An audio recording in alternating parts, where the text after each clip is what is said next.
There is one person who really can get under the skin of Trump and wind him up, trigger him, and knows him inside out. That is Adam Schiff. You only need to remember what happened during the impeachment trials. I mean, just former guy couldn't cope. And there is something that I think Adam Schiff, for me, really underlines. And I saw it, actually, I think it was in the poster. Kamala Harris is running to be president, whereas Trump is running to stay out of prison. What's your thoughts? Do you think that's a fair enough description? Is it correct? Do you see it like that? Is Trump only running just because this is his only way? If he pardons himself, he doesn't have to go to jail? Because something isn't, because the rhetoric is really scary. There are people clearly who feel that whatever Trump says they should act upon, and Trump at the moment is putting this dumb garbage narrative.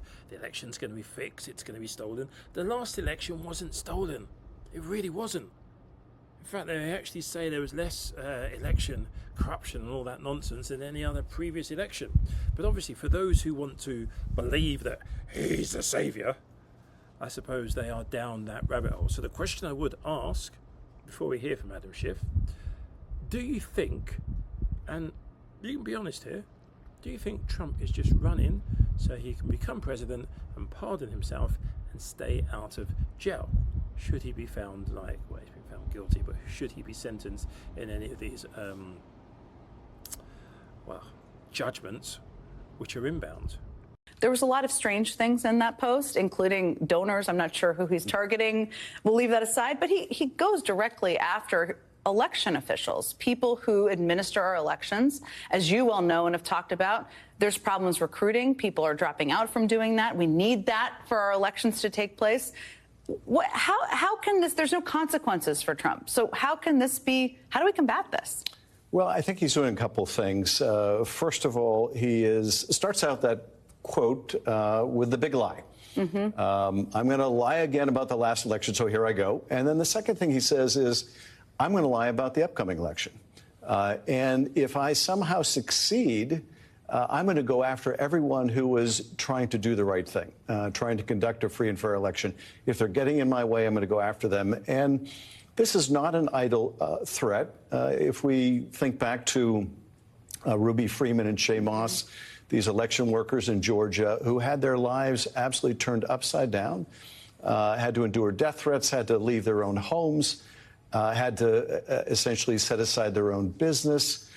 He ruined their lives at that time. And, you know, I remember the testimony vividly of one of those witnesses talking about, do you know what it's like when the most powerful man in the world comes after you? Mm-hmm. And so he's trying to intimidate these local elections officials. We know that he and Steve Bannon and all the rest of those enablers are trying to seed those local election boards with, you know, sort of the MAGA election deniers to begin with.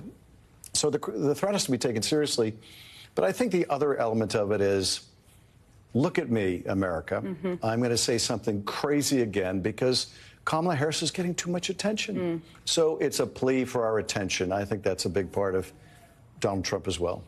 Let me ask, I mean, the Department of Justice, they formed a task force in 2021, which is definitely a good thing, but only 20 people have been, there's only been charges filed against 20 people of the thousands that have been involved in this. Is that too little? Should more be done? What do you wish would be happening right now from the federal government? Well, the biggest disappointment at the federal level for me is they have failed to hold Donald Trump accountable. Mm. The Justice Department took too long to go after those who organized the January 6th attack, and by the time they did, then the courts played into Trump's delays, and then, of course, you had the Supreme Court with that terrible immunity decision. I think the Justice Department has tried to go after some of these local election deniers, those that are in real time trying to interfere with the elections process or compromise elections equipment. I think they've been diligent about that. But the final disappointment was, of course, the delay in sentencing in New York. We could at least point to one state that got it right and didn't delay. But now even that has been denied. Essentially, justice has been delayed and denied before the election I think it's a serious indictment of our system that it gave Donald Trump such a different standard than it would give any other ordinary defendant. He should have gotten the same treatment as anyone else, but he got preferential treatment from the highest court in the land, and in Florida with Judge Cannon, preferential treatment from the lowest federal court in the land.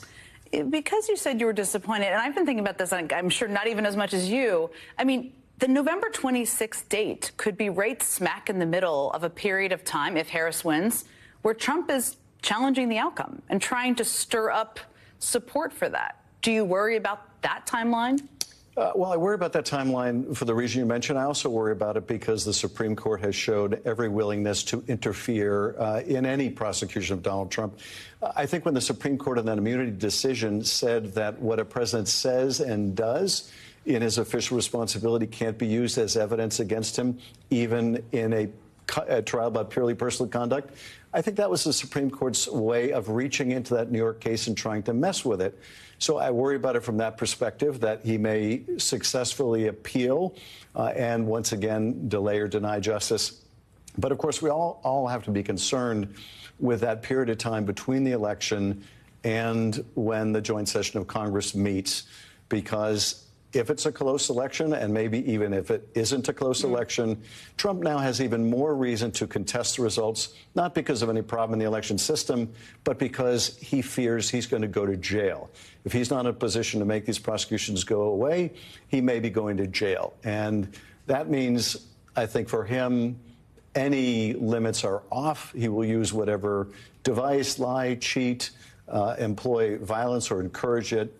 So we do have to be concerned with that prospect. The best thing that we can all do, because there's no clear legal remedy with this reactionary partisan Supreme Court, is make sure the election result is not close, that we turn every eligible voter out, and that Kamala Harris has a commanding win. Let me ask you, I don't know if you've heard there's a debate tomorrow night. And you and Kamala Harris, the vice president, were prosecutors around the same time in California. What do you think that background means for how she will approach a debate with Donald Trump tomorrow night? Well, I think it means that she will be very quick on her feet. She will know the facts and be able to marshal the facts in support of her argument. I think the challenge for the vice president is really twofold. One, sometimes knowing the facts too well gets in the way of giving the broader vision, letting people get to know you, seeing the more human side of you. You are at risk of coming across with a laundry list of facts, and that's not really what people are looking for. But the other challenge is the bar for her is so much higher because the bar for Trump is so low. He's going to go and lie. He's going to go and bluster. He's going to be trumping Trump. And because people don't expect any better of him, they're not going to expect any better of him. But this is an opportunity for Kamala to show her human side.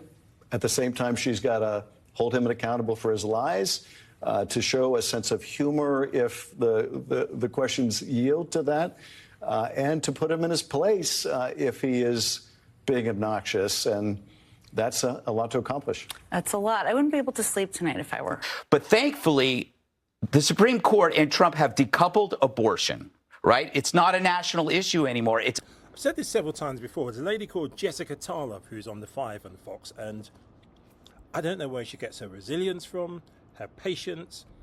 It's always basically four goons trying to shout her down. Take today, Monday. Greg Gutted was trying to say that, well, Trump hasn't changed his position on abortion, which is clearly not true. It's an Achilles heel for him, something that they're just all over the place on the subject. So I'll set it up.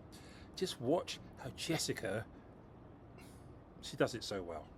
Off the table. So women don't have to be the single issue voter anymore. They don't have to ignore crime, immigration, inflation, energy, education, all of these huge issues, what we would call the rest of the world. You don't have to just vote based on what Planned Parenthood demands of you. You know, he's already said he's against the national ban. So the right to choose is now a state issue, which is closer to the voter. I bring this up because this is going to come up tomorrow. And Trump just needs to say this is not part of my, my decision making. It's now back to you. So a vote for or against Trump from a woman has no impact on the issue of abortion. Has no impact. The Dems don't want you to know that. They're very reductive. If you're a woman, it has to be about abortion. How insulting is that? How stereotypical is that? That you can't think about inflation, that you can't think about foreign policy. Ooh, that's not important. It's not. It's my right to choose. It's not on the table. Well, why did Trump flip-flop on it? Dana. He never did. He did last week. On how he's going to vote on Florida. I just told you. He said he knows that a 6-week abortion ban is draconian. And then when I guess he heard from his big donors, he said, you know what, I'm just going to let it go. That doesn't, you just heard my ad. This is a state thing. It's closer to the voters. He does. I mean, you could bring that up, but that's like playing in the weeds. What I'm talking about right now is the issue is decoupled from the election. Right. There's a rigged trial. They rigged an election. The system is rigged. Mexico's going to pay for the wall. That created maybe the best economy.